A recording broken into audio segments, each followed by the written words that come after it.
तत्पुरुषाय विद्महे वक्रतुण्डाय धीमहि तन्नो दन्दिः प्रचोदयात्।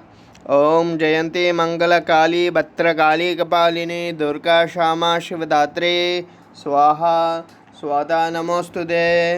ओम साईश्वराय विद्महे सत्यदेवाय धीमहि तन्नः सर्वः प्रचोदयात्। ओम शांति शांति शांति। Sairam Lin, Sairam from Malaysia.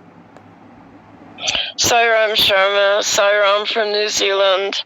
Welcome to our beloved listeners.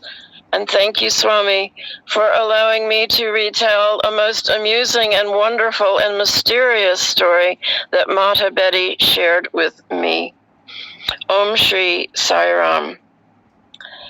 At the time, it was in the mid-80s, Mata Betty was at Whitefield with her husband and a small group of devotees that she had brought from New Zealand.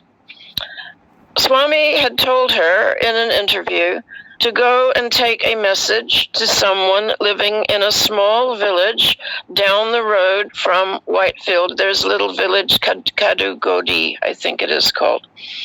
And her husband and two of his friends came with Mata Betty.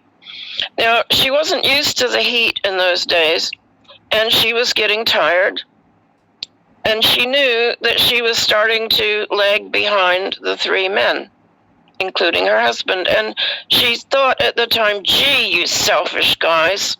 And she had a sari on, and it's quite hard to walk in India on the side of the road for a Western lady on the grass verge. There's no footpaths, no separate little paths to walk on.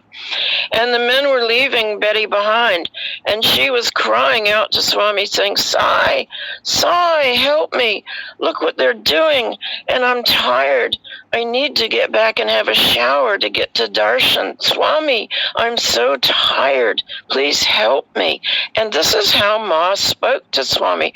She spoke to him right out loud. If she wasn't praying to him quietly, she would talk right out loud to him. Many times I heard her saying, Sai, like that. And anyway, just past the three men, she saw suddenly a motorcycle coming towards her with a man on it, a shiny black motorcycle. She said, Lynn, I will never forget it. She said, and the driver looked at the men as he passed them, and he told them he had come to pick up the lady. Now, the funny thing was the men, including her husband, saw this driver of the motorbike as a man. When the driver of the motorcycle pulled up in front of Betty and she looked at him, she couldn't see his face. She couldn't even figure out what he looked like. But she said it was a man, because he said to her, I've come to pick you up. Now, she had a sari on, and so she had to sit on the motorbike sideways. And she said, never before then or since have she ever been on a motorbike. And the man said to her, Madam, put your arms around my waist. She still couldn't see his face. She said it was just like a kind of a blur. So she hung on to him. And as she passed the men, including her husband, she was giggling. I mean, here she is on a motorbike, in a sari, riding side saddle with a perfect stranger. And as she passed her husband and his friend, she was laughing her head off. And they stood stock still and looked at her with their mouths open, as if to say, Betty, you don't get on a bike with a stranger. But she said it still didn't register in my mind what I was doing. She said, and then her sari started to come untangled, and it was flowing out behind her like a flag coming undone at the waist. And the motorbike stopped in front of the entrance to Whitefield Ashram Vrindavan, and she got off. And as she was winding her sari up and around over her hand, she turned to thank the driver, and he was gone. There was nothing there. There was no motorbike. There was no sound of the bike. There was nothing.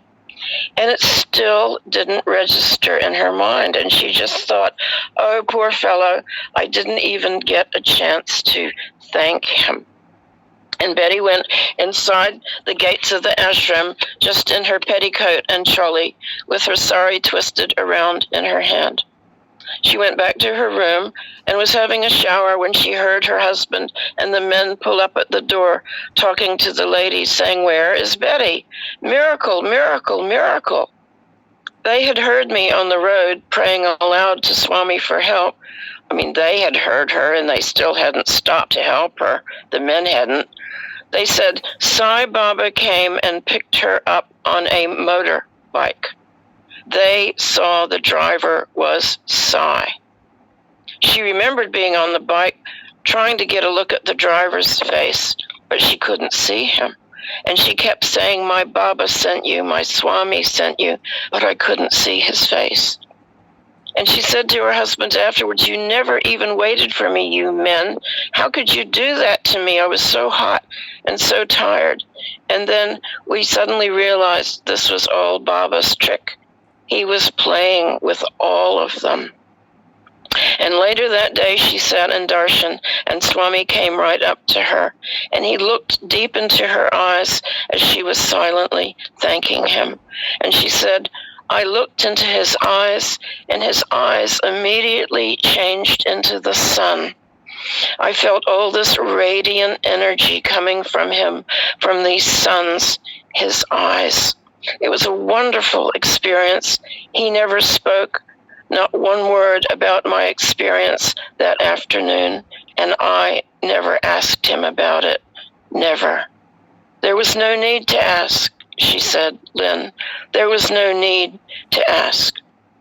How can a person become more attuned to the idea of an all-knowing, omnipresent being? And first, she said, you must have trust. You must trust what you are saying with your lips. You have to be willing to consider there is such a thing of omnipresence, that Swami can be anywhere at any time. It has got to be a trusting faith. I mean, if you had to walk across a field of broken glass, and if you saw Swami standing there, or Jesus, you would have to trust that that glass would not hurt you. That is complete trust. Om Shri Sai Ram. Om Shri Sai Ram. Tasmad karunya bhavena raksha raksha Saishwara. Hari Om Tat Sat Shri Saishwara Arpanamastu. Om Shanti Shanti Shanti.